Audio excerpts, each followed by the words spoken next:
तो हेलो दोस्तों, मुझे उम्मीद है आप सभी बहुत अच्छे होंगे। तो आज हम स्टार्ट करने जा रहे हैं क्लास 10th का चैप्टर जिसका नाम है ट्रिग्नोमेट्री। तो चलिए सबसे पहले मैं आपको एक छोटा सा इंट्रोडक्शन दे देता हूँ ट्रिग्नोमेट्री क्या होती है। दोस्तों, अगर हमें एक ट्रायंगल दिया हो और उसमें हमें किसी एंगल को फाइंड करना हो या फिर उस ट्रायंगल की किसी लेंथ को फाइंड करना हो तो उसे फाइंड करने के लिए हमें जरूरत पड़ती है किसकी? ट्रिग्नोमेट्री की। तो ऐसे ही देखते हैं हम कि ट्रिग्नोमेट्री सम बेसिक। पहले मैं आपको इंट्रोडक्शन देता हूँ। तो आपको मालूम है ट्रायंगल क्या होता है? एक मैं राइट एंगल ट्रायंगल बना रहा हूँ। राइट एंगल ट्रायंगल होता है जिसका एक एंगल 90 डिग्री का हो, यानी एक एंगल राइट एंगल हो। अभी इसमें इस ट्रायंगल में ये वाला जो एंगल है ये 90 डिग्री का एंगल है, ठीक है ना। इसके जस्ट सामने जो साइड होती है, बात समझना, जो 90 डिग्री यानी कि राइट एंगल के जस्ट सामने वाली साइड होती है उसे बोलते हैं हम हाइपोटेनियस। उसे बोलते हैं हम क्या? हाइपोटेनियस। हाइपोटेनियस। राइट एंगल के सामने जो साइड होती है उसे बोलते हैं हम हाइपोटेनियस। और जो राइट एंगल जिसके साथ बनता है नीचे वाली साइड, हाइपोटेनियस के नीचे वाली साइड, ये होती है हमारी बेस। ये होती है हमारी क्या? बेस। ये वाली साइड होती है वो होती है बेस। और ये वाली जो साइड होती है इसे बोलते हैं हम परपेंडिकुलर। इसे बोलते हैं क्या? हम इसे बोलते हैं हम परपेंडिकुलर। इसे बोलते हैं हम परपेंडिकुलर, ठीक है ना। तो ये तो हो गया एक ट्रायंगल के बारे में जिसका राइट एंगल ट्रायंगल हो, उसमें एक एंगल 90 डिग्री का बने और उसके जस्ट सामने वाली साइड होती है वो होती है हाइपोटेनियस। 90 डिग्री के जस्ट सामने वाली साइड हाइपोटेनियस। 90 डिग्री के साथ जो बनती है वो होती है बेस, और 90 डिग्री के परपेंडिकुलर जो बनती है वो होती है हमारी परपेंडिकुलर, यानी 90 डिग्री के साथ जो बनाती है उसे बोलते हैं हम परपेंडिकुलर। तो देखते हैं हम आगे किस में कैसे डिफाइन कर सकते हैं। तो देखिए, हाइपोटेनियस को हम H से डिनोट करते हैं, बेस को हम B से डिनोट करते हैं और परपेंडिकुलर को हम P से डिनोट करते हैं, ठीक है। तो मैं आपको बताता हूँ एक अच्छी सी ट्रिक जिसे आप इसे याद कर रख सकते हो। यहाँ लिख देता हूँ मैं ट्रिक। तो ये ट्रिक कुछ ऐसी होती है, ये होती है पढ़ ले बेटा पढ़ ले, नीचे होता है हौले हौले बढ़ ले। पढ़ ले बेटा पढ़ ले, हौले हौले बढ़ ले। अब आप कहोगे मास्टर तो पूरा साइक हुआ है, ये क्या ट्रिक बता रहा है? तो देखिए, ये ट्रिक जो है आपको बहुत काम आएगी 10th क्लास में। इसी को याद रख लेना, पढ़ ले बेटा पढ़ ले, हौले हौले बढ़ ले। आप यहां से सब कुछ निकाल सकते हो। देखिए कैसे। सबसे हम स्टार्ट लिख करते हैं, जो ट्रिग्नोमेट्रिक फंक्शंस होते हैं वो हमारे होते हैं। मैं इधर ट्रिग्नोमेट्रिक फंक्शंस लिख रहा हूं, ठीक है ना। हाँ, सबसे पहले लिख रहा हूं मैं साइन कॉस टेन। ये होते हैं हमारे trigonometric functions. Sign cos ten, फिर टेन के जस्ट नीचे आता है कॉट, इसके जस्ट साइड में सेक और कोसेक। अब देखिए, अब मैं आपको बताता हूं। Sine cos tan cot sec cosec, ये जो होते हैं ये कोसेक जो होता है ये इनवर्स होता है किसका? साइन का। कोसेक जो होता है वो होता है 1 अपॉन साइन। कोसेक जो होता है वो होता है 1 अपॉन साइन। सेक जो होता है वो होता है 1 अपॉन कॉस। कोसेक होता है 1 अपॉन साइन, सेक होता है 1 अपॉन कॉस, और हमारा जो है टेन जो होता है टेन वो होता है 1 अपॉन कॉट। इसलिए ये इसी के नीचे लिखे जाते हैं। तो इससे आप याद रख सकते हो। अब इसमें से पहला वर्ड लेना है हमें, यानी पहला अल्फाबेट लेना है। पढ़ ले में से P लेना है, इसमें से B लेना है, इसमें से P, इसमें से H, इसमें से H, इसमें से B।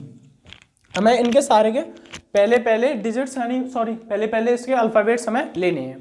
तो देखिए अब इनसे हम कैसे फॉर्मूले बनाते हैं। हम साइन का अगर हम लिखें, यहाँ मैं लाइन खींच के इधर फॉर्मूला लिखता हूँ, है ना। साइन का अगर हमें फॉर्मूला लिखना है तो साइन होता है हमारा क्या? Sine is equal to, sine के नीचे क्या है? P के नीचे क्या है? H, P अपॉन H, ठीक है, एकदम क्लियर। साइन है, साइन के नीचे क्या है? P, पढ़ ले का P, और उसके जस्ट नीचे हौले का आ गया H। इधर नहीं जाना, हमें साइन के जस्ट नीचे लिखना है। साइन के नीचे पटले है तो पटले का P, हौले का H, तो इसका हो गया P/H। इसका मतलब हो गया perpendicular upon hypotenuse, perpendicular upon hypotenuse, ये हो गया साइन का। ऐसे ही हम निकालेंगे कॉस का, यहां से कॉस का निकलेगा B/H।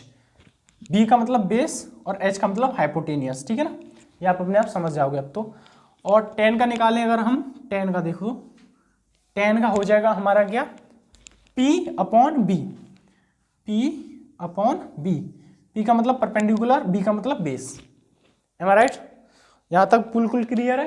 एक बार और देखो, कोसेक का जो उल्टा होता है वो होता है, कोसेक किसका उल्टा होता है, 1/sin, साइन का उल्टा होता है।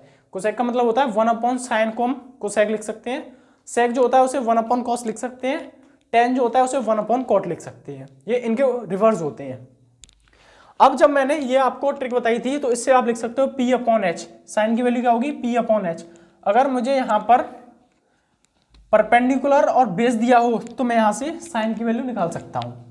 बात समझ में आई? साइन थीटा मैं यहाँ से निकाल सकता हूँ अगर मुझे यहाँ पर परपेंडिकुलर और हाइपोटेनियस अगर मुझे दी हुई हो तो मैं यहाँ से थीटा की वैल्यू निकाल सकता हूँ। जैसे यहाँ पर साइन थीटा है, कोई साइन थीटा है, तो मैं ऐसे यहाँ से थीटा की वैल्यू निकाल सकता हूँ कि थीटा की वैल्यू ये होगी। तो अभी बताता हूँ आपको, साइन हो गया P/H, कॉस हो गया B/H, tan हो गया P/B। अब ऐसे ही सिमिलर जो है, ऐसे ही हमारे नीचे वाले होते हैं। ये कॉट होगा, अब कॉट में हम उल्टे चलेंगे। कॉट में यहाँ पर जो इसके साथ था पहले हमने वो लिखा था, अब कॉट के साथ ये है B, तो हम पहले लिखेंगे B अपॉन, अब हम लिखेंगे ऊपर वाला कॉट का होगा पहले B उसके बाद P, B/P, B का मतलब बेस और P का मतलब परपेंडिकुलर। क्लियर है यहाँ तक? कॉट का जो होगा वो होगा, कॉट के साथ B लिया मैंने, B, देन उसके बाद ऊपर वाला P, तो ये हो गया B/P, ये था कॉट का। एकदम क्लियर है? ओके। तो चलिए मैं आपको आगे बताता हूँ सेक का। सेक का भी सेम ऐसे ही होगा, सेक के साथ जो है H, वो H ऊपर आएगा, अपॉन में जो इससे बाद है B, ये आएगा B नीचे, तो H/B हो गया इसका आंसर। तो कोसेक का निकालूंगा मैं ऐसे ही सेम में, यहाँ से मैं निकालूंगा ऐसे ही कोसेक का हो जाएगा H/P, कोसेक के साथ है H तो मैं यहाँ लिखूंगा H, देन उसके बाद लिखूंगा मैं यहाँ पर P, तो मैंने यहाँ पर लिखा H/P, ये हो गया मेरा कोसेक का। तो पहले इन्हें नोट करिए, देन उसके बाद मैं आपको एक दो इनके ऊपर क्वेश्चंस लगवाता हूँ और इसके आगे समझाता हूँ आपको। So please take a screenshot, अगर स्क्रीनशॉट लेना चाहते हो, अदरवाइज नोट भी कर सकते हो। 1 2 3 टेक अ स्क्रीनशॉट प्लीज। तो चलिए दोस्तों, अब मैं आपको इसके आगे बताता हूँ, इस जो मैंने आपको ट्रिक बताई थी उसके आगे मैं बताता हूँ। सबसे पहले हम 8.1 का क्वेश्चन नंबर 9th अवयम करेंगे। क्वेश्चन नंबर 9th अवयम करेंगे, उससे पहले हम एक छोटी सी बात और जान लेते हैं कि ये जो हमारी हाइपोटेनियस है 90 डिग्री के जस्ट सामने वाली जो साइड है उसे हम हाइपोटेनियस बोलते थे, अभी बताया था जैसे मैंने। ये हमारी जो हाइपोटेनियस है इसे कैसे निकालते हैं हम, तो देखिए यहाँ पर एक आपको फॉर्मूला होता है जिसके थ्रू हम इन तीनों साइड्स को निकाल सकते हैं। वो फॉर्मूला देखते हैं पहले हम, मैं उधर यहाँ पर उस फॉर्मूले को ड्राइव करने जा रहा हूँ। तो देखिए हाइपोटेनियस का स्क्वायर, मैं यहाँ पर सीधा ऐसे लिख रहा हूँ, हाइपोटेनियस का स्क्वायर इक्वल होता है किसके, बेस का स्क्वायर, ये हमारा बेस था और ये हमारी परपेंडिकुलर थी ना, अभी बताई थी। तो हाइपोटेनियस का जो स्क्वायर होता है, हाइपोटेनियस का जो स्क्वायर होता है वो हमेशा इक्वल होता है किसके, बेस के स्क्वायर प्लस परपेंडिकुलर के स्क्वायर के। अभी जब मैं इसके साथ आपको सवाल कराऊंगा ना तो आपको बहुत ही मजा आएगा। चलो देखना एक बार, अच्छे से समझना इसे। हाइपोटेनियस का जो स्क्वायर होता है वो होता है परपेंडिकुलर का स्क्वायर प्लस बेस का स्क्वायर। P का मतलब परपेंडिकुलर और B का मतलब बेस। तो हाइपोटेनियस का जो स्क्वायर होता है वो होता है परपेंडिकुलर का स्क्वायर और बेस का स्क्वायर। परपेंडिकुलर जो 90 डिग्री की जो ऊपर वाली साइड थी वो थी परपेंडिकुलर, बेस का स्क्वायर जो उसका बेस था वो था बेस का स्क्वायर, और हाइपोटेनियस जो 90 डिग्री के जस्ट सामने साइड बन रही है, जो 90 डिग्री के जस्ट सामने साइड बन रही है वो होती है हाइपोटेनियस का स्क्वायर। तो देखते हैं, इस फॉर्मूले के थ्रू हम इस क्वेश्चन को करेंगे। इस फॉर्मूले को अपनी कॉपी में नोट डाउन कर लेना, ये बहुत इंपॉर्टेंट फॉर्मूला है जो आपको आगे काम आएगा, बहुत काम आएगा। तो चलो अब मैं आपको बताता हूँ कि इसके थ्रू हम इस सवाल को कैसे कर सकते हैं। तो देखिए हमें इस क्वेश्चन में 8.1 एक्सरसाइज है जिसका क्वेश्चन नंबर 9 लिया है मैंने। क्वेश्चन नंबर 9 में क्या है, हमें गिवन है हमें tan a, ब्रैकेट नहीं लग रहा है उसमें लेकिन मैंने ब्रैकेट लगा लिया है ऐसे ही, tan a is equal to 1/√3। मैंने अभी आपको जो बताया था वो बताया था पढ़ ले पीते पढ़ ले बेटा पढ़ ले होले होले बढ़ ले, ये मैंने अभी आपको बताया था, पढ़ ले बेटा पढ़ ले होले होले बढ़ ले। तो यहाँ पर आता था हमारा साइन, यहाँ पर कॉस, यहाँ पर टेन, यहाँ पर कॉट सेक कुसेक, ऐसे आता था। तो अब देखते हैं हम, यहाँ पर आ रहा है टेन, तो टेन कहाँ पर आता था, साइन कॉस टेन, यहाँ पर आएगा हमारा कहीं टेन। जब टेन आ रहा है यहाँ पर तो इसके जस्ट जो साथ होगा वो आ जाएगा ऊपर, टेन के जो साथ होता है वो तो आता है ऊपर, यानी कि p यहाँ पर आ जाएगा, अपॉन लग जाएगा, और जो इसके नीचे होता है वो आता है इसके नीचे, अपॉन के नीचे जो इसके नीचे होता है वो आता है इसके नीचे, सिंपल। जो नीचे वो नीचे आएगा, जो उसके साथ है वो ऊपर आएगा। तो देखो p का मतलब होता है हमारा परपेंडिकुलर और b का मतलब होता है हमारा बेस, होता है कि नहीं होता, अभी बताया था आपको। तो यहाँ पर मुझे बताइए कि इसमें बेस क्या है, बेस बता सकते हो ना आप इन दोनों को कंपेयर करके। बेस है हमारा √3 और परपेंडिकुलर है हमारा 1, बेस है हमारा √3 और परपेंडिकुलर है हमारा 1। तो मैं यहाँ पर लिख लेता हूँ इस ट्राइंगल में, बेस क्या है हमारा, बेस बराबर 1, कोई 1 यूनिट है, और जो सॉरी बेस है आपका √3, गलत हो गया, सॉरी बेस जो है वो है √3, बेस है आपका √3 और परपेंडिकुलर है आपका 1, कुछ भी यूनिट हो सकती है, यूनिट हमें गिवन नहीं है। तो देखिए बेस है हमारा √3 और परपेंडिकुलर है हमारा 1, ठीक है। अब मुझे यहाँ से हाइपोटेनियस अगर मैं निकाल लूँ, अगर मैं यहाँ से हाइपोटेनियस और निकाल लूँ तो इसमें जो दिए गए ये सारे हैं तो ये सारे मैं उसकी हेल्प से निकाल सकता हूँ। देखिए कैसे निकालते हैं, मैंने ये फॉर्मूला बताया था, हाइपोटेनियस का स्क्वायर बराबर परपेंडिकुलर का स्क्वायर प्लस बेस का स्क्वायर। अगर मैं यहाँ से इस स्क्वायर को हटा दूँ, इस हाइपोटेनियस से इस स्क्वायर को हटा दूँ, खाली यहाँ पर हाइपोटेनियस छोड़ूँ तो क्या हो जाएगा, स्क्वायर हटेगा उधर जाके रूट लग जाएगा, under root perpendicular square plus base का square.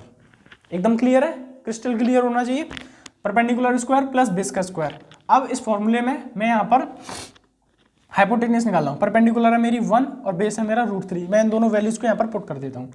Hypotenuse is equal to under √3 का स्क्वायर, सॉरी 1 का स्क्वायर हमेशा 1 होता है, प्लस √3 का स्क्वायर, अंडर √3 का स्क्वायर, अंडर √3 का स्क्वायर हो जाएगा हमारा ओनली 3, क्योंकि स्क्वायर से रूट कैंसिल आउट हो जाएगा। तो मैं यहाँ से डायरेक्ट इसे कैंसिल कर देता हूँ, मैं नहीं लिख रहा इसे, है ना। तो मेरा आ गया यहाँ पर 3 है, वो मैंने आपको समझाने के लिए लिखा था। तो यहाँ से मेरी जो हाइपोटेनियस है वो निकल के आएगी √4 और ये आ जाएगी √2 × 2। जब रूट में दो संख्या एक जैसी होती है तो उसमें से एक बाहर आ जाती है, ये तो आपको मालूम होगा। तो यहाँ से कॉमन आ गया 2, मेरी हाइपोटेनियस कितनी निकल के आ गई 2, हाइपोटेनियस आ गई मेरी 2। अब देखना इस क्वेश्चन में कुछ भी नहीं है, बहुत सिंपल सा क्वेश्चन है, बस इतना कर लिया तो आपने, अगर आपने इतना कर लिया तो ये क्वेश्चन बहुत ज़्यादा सिंपल सा है। देखो क्या, हाँ तो दोस्तों ये आपको हाइपोटेनियस एकदम क्लियर हो गई होगी। यहाँ पर हाइपोटेनियस मैंने 2 निकाली, हमने यहाँ पर हाइपोटेनियस 2 रख दी। अब इसमें कुछ नहीं है, इस वाले फॉर्मूले में बस वैल्यूज रखते जाओ और आंसर सॉल्व हो जाएगा आपका। तो देखिए कैसे, यहाँ पर है साइन ए एंगल कहाँ पर है, ये रहा। जहाँ पर एंगल होता है उसके जस्ट साइड वाली, हाइपोटेनियस तो सेम रहता है लेकिन एंगल के जस्ट साथ वाली साइड जो होती है वो होती है बेस। तो इस साइन ए के लिए ये वाली होगी बेस, ये वाली होगी परपेंडिकुलर। साइन ए के लिए बेस ये हो गया और परपेंडिकुलर ये हो गया हाइपोटेनियस, तो ये रहेगा ही रहेगा। तो साइन की वैल्यू क्या आती है P/H, साइन ए की वैल्यू लिखता हूं मैं P/H, दिख रहा है आपको P/H।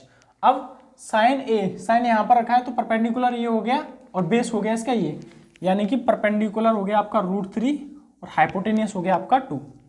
ये आ गई साइन ए की वैल्यू, मैं यहाँ लिख देता हूँ sine A is equal to P/H, ठीक है ना। अब मैं लिखता हूँ कॉस सी, तो कॉस सी यहाँ पर रखा है, इसके जो साथ में है वो तो होगा इसका बेस और इसके जस्ट सामने वाला ये हो जाएगा आपका परपेंडिकुलर। एंगल के साथ वाली साइड वो होती है बेस और उसके सामने वाली होती है परपेंडिकुलर। हाइपोटेनियस सेम रहती है एग्जैक्ट जगह पर। तो देखो अब मैं कॉस सी की वैल्यू निकालता हूँ। कॉस सी क्या होता है, कॉस होता है B/H। तो एंगल के साथ वाली साइड बेस, तो बेस कितना हो गया √3 अपॉन हाइपोटेनियस 2, ये आ गई हाइपोटेनियस की वैल्यू। अब देखो कॉस ए, अब मैं कॉस ए निकालता हूँ आपका। कॉस क्या होता है, बी अपॉन एच, मैंने लिख लिया, ठीक है, मैंने बी अपॉन एच लिख लिया कॉस। अब कॉस ए दिया है यानी कॉस यहाँ पर रखा है, एंगल के जस्ट साथ वाली साइड बेस होती है, अभी बताया था।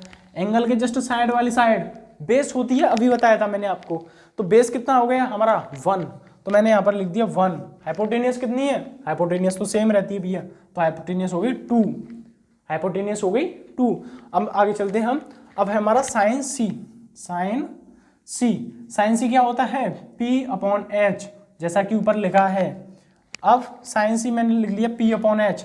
साइन सी कहाँ पर लिखा है, यहाँ पर, एंगल के साथ वाली साइड बेस, एंगल के साथ वाली साइड बेस, तो ये बन गया हमारा बेस।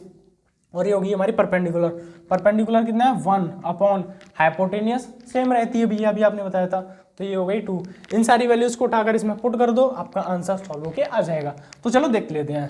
साइन ए की वैल्यू √3/2, √3/2 मल्टीप्लाई कॉस सी की वैल्यू है √3/2, √3/2 कॉस सी की वैल्यू थी। ओके, प्लस लगा लिया मैंने। कॉस ए की वैल्यू थी 1/2, ठीक है। साइन सी की वैल्यू भी 1/2। अब मैंने प्लस कर लेता हूँ जरा, देखो √3 मल्टीप्लाई √3, 3 हो गया, 2 2 जा 4 हो गया, मैंने प्लस लगा लिया। 1 मल्टीप्लाई 1 1 हो गया, 2 मल्टीप्लाई 2 2 हो गया, ठीक है, नहीं सॉरी 2 मल्टीप्लाई 2 4 हो गया 2 मल्टीप्लाई 2 4 हो गया। अब इसे सॉल्व करोगे तो आपका आंसर आएगा एग्जैक्ट 1, जो कि आपका रियलिटी में आंसर है। तो इसे एक बार नोट करो बेटा। और इसमें मैंने एक बहुत अच्छी बात सिखाई थी कि एंगल के जस्ट साथ वाली साइड, एंगल के जस्ट साथ जो होती है वो होती है आपकी बेस। इसे भूल मत जाना, अगर आप इसे भूल गए तो ये सवाल नहीं आएंगे आपसे। तो एक बार याद रखना, एंगल के जस्ट साथ वाली बेस मानते हैं, उसके जस्ट अपोजिट वाली परपेंडिकुलर। तो एक बार इसे स्क्रीनशॉट लीजिए 1। तो चलिए दोस्तों, अब मैं आपको बताता हूँ एक ट्रिग्नोमेट्रिक टेबल, जो कि बहुत ज़्यादा इंपॉर्टेंट है 10th एग्जाम्स के लिए, जो कि 10th एग्जाम्स में मोस्टली इसके ऊपर बहुत सारे क्वेश्चंस बनते हैं और ये बहुत ज़्यादा इंपॉर्टेंट है।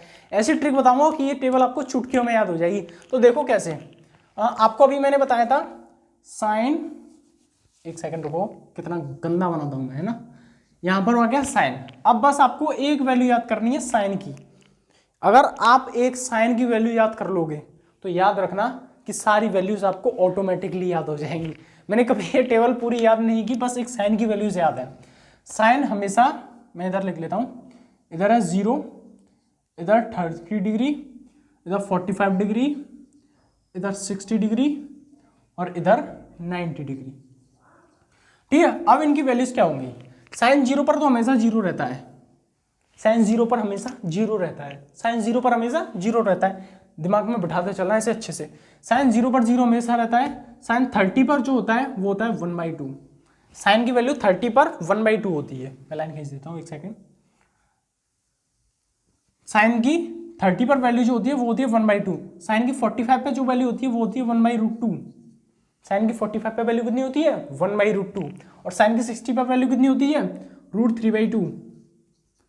साइन 60 कितना होता है √3/2 और साइन 90 होता है हमेशा 1। आपको बस ये 1 2 3 4 5 वैल्यूज याद करनी है और बल्कि 4 वैल्यूज। आपको साइन 0 पर तो 0 होता ही है, साइन 0 डिग्री पर तो हमेशा 0 होता है, ये तो याद ही रहेगा। और साइन 90 पर 1 होता है, ये समझ लेना। अगर यहाँ पर 0 हो गया तो 90 पर 1 आएगा, अगर यहाँ पर 1 आ गया तो 90 पर 0 आएगा। बस आपको ये 3 वैल्यूज याद करनी है। साइन 30 पर 1/2, साइन 45 पर 1/√2, साइन 60 पर √3/2।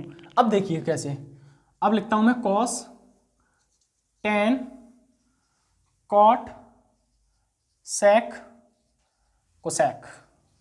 अब इनकी वैल्यूज ना आपको ऐसे चुटकियों में याद हो जाएंगी, ऐसे चुटकियों में याद रखना। ये बात सच बता रहा हूं, ये इनकी वैल्यूज हैं जो चुटकियों में याद हो जाएंगी। अब देखना, इसका जस्ट अपोजिट करता चलो, इसके जस्ट अपोजिट लिखते चलो। यहां पर ये 1 लिखा है, इसे सबसे पहले ले आओ 1। ये लिखा है, इसे यहां पर ले आओ √3/2। ये लिखा है, ये सेम रहता है। ये लिखा है, इसे यहां ले आओ 1/2। 0 पर इसे यहां पर 0 ले आओ, सिंपल। ये हो गया कॉस का सॉल्यूशन। अब आते हैं हम टेन। टेन की वैल्यू क्या होती है, मैं इधर लिख के बता देता हूं आपको। Tan = sine upon cos. ये एक फॉर्मूला है, tan is equal to tan theta is equal to sin theta upon cos theta. तो tan जो होता है वो sin अपॉन cos का साइन को अगर हम cos से डिवाइड दे दो तो हमें क्या मिलता है, tan मिलता है। तो इसी फॉर्मूले को इसमें अप्लाई कर देते हैं। देखो कैसे, tan क्या होता है sin अपॉन cos, तो tan 0 निकालना है मुझे, तो sin 0 अपॉन 1, sin 0 अपॉन 1 कितना हो गया 0। अब देखो, और ये देखो tan 0 पर 0 हो गया। अब tan 30 यानी कि sin 30 कितना हो गया 1/2, 1/2 अपॉन इसे लिख लो √3/2, साइन हो गया ये, कॉस हो गया ये, 2 से 2 कैंसिल आउट, तो ये यहाँ से आएगा, वो आएगा आपका कितना 1/√3, कितना आएगा आपका 1/√3। मैं इसके सिंपल करके लिख देता हूँ 1/√3। tan 45 पर हमेशा कितना होगा, देखो 1/√2 ऊपर वाला लिख लिया, अपॉन लगा लिया क्योंकि अपॉन यहाँ पर लग रहा है। अब कॉस का लिख देता हूँ 1/√2, √2 से √2 कैंसिल आउट, 1 का ऊपर जाके मल्टीप्लाई होगा, कितना आ जाएगा 1, तो मैं इसका आंसर लिख देता हूँ 1। अब मैं इसका लिखता हूँ 60 डिग्री का, तो √3/2 अपॉन 1/2, 2 से 2 कैंसिल आउट, सॉरी इसमें 2 से 2 कैंसिल आउट नहीं होगा, इसमें 2 से 2 कैंसिल आउट, हाँ 2 से 2 कैंसिल आउट हो जाएगा, 2 से 2 सॉरी कैंसिल आउट हो जाएगा। तो 2 से 2 कैंसिल आउट हो गया, तो कितना बचा आपका √3, तो यहाँ पर आ गया सिंपल √3। अब देखिए sin 90 पर 1/0। अब बताइए मुझे, जब 1/0 आ गया तो 0 से हम किसी चीज़ में डिवाइड दे सकते हैं, नहीं दे सकते, तो इसका मतलब क्या हो गया, नॉट डिफाइन। नॉट डिफाइन को हम कैसे लिख सकते हैं, ऐसे, इसे हम इन्फिनिटी भी बोलते हैं, इसका कोई पॉइंट नहीं है। अब कॉट होता है हमारा tan का इन्वर्स, तो जब tan का रिवर्स कर देंगे यानी कि tan का उल्टा कर देंगे हम, tan को अगर हम उल्टा कर देंगे यानी 1/tan कर दें, तो देखिए 1/sin अपॉन cos हो गया, tan को मैंने लिख दिया sin अपॉन cos। अब ये cos ऊपर पहुंच जाएगा यानी cos upon sin, cos upon sin, ये हो गया हमारा cot। ये किसका फॉर्मूला है, cos अपॉन sin cot का। tan का फॉर्मूला होता है sin अपॉन cos, cot का फॉर्मूला होता है cos अपॉन sin। मैं इसे रफ कर सकता हूँ, लिखना है आपको, लिखो फटाफट, मैं इसे रफ कर देता हूँ। अब देखिए cot का फॉर्मूला होता है cos अपॉन sin, तो अब cos को लेते चलिए, cos होता है 1, सॉरी इसे ऐसे मत लीजिए, आपने ये tan लिख लिया, अब tan को सीधा ऐसे ले आइए। वैसे मैंने आपको फॉर्मूला भी बता दिया, फॉर्मूले से भी कर सकते हो, आप ऐसे भी कर सकते हो। अब इनफाइनाइट को यहाँ ले आइए, √3 को यहाँ लिख दीजिए, 1 रहेगा, 1/√3 ये वाला यहाँ आ जाएगा, और ये जो 0 है ये यहाँ पर आ जाएगा लास्ट में।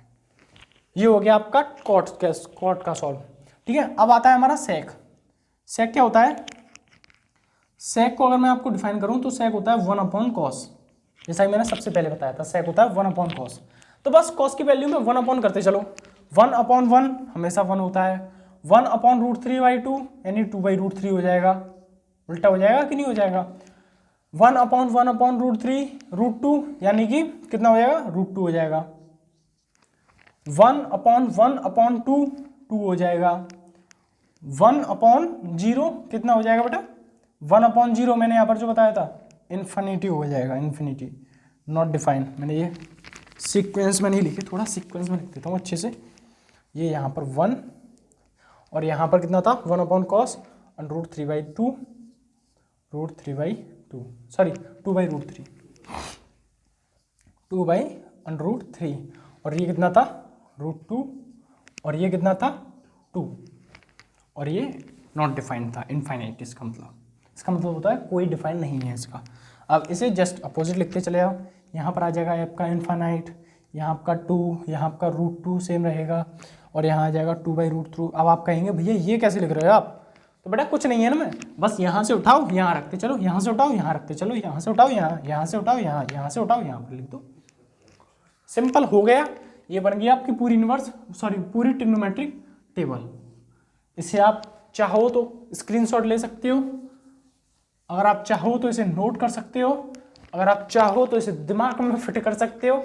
इसी के ऊपर आपके सारे के सारे क्वेश्चंस लगेंगे, तो ये याद रखनी है आपको कि किस रिलेशन से आई है। बस आपको 1 2 3 ये तीनों याद करनी है, बाकी पूरी टेबल आप खुद ब खुद सॉल्व कर सकते हो। तो चलिए इसे नोट कीजिए, 1 2 3, प्लीज टेक अ स्क्रीनशॉट।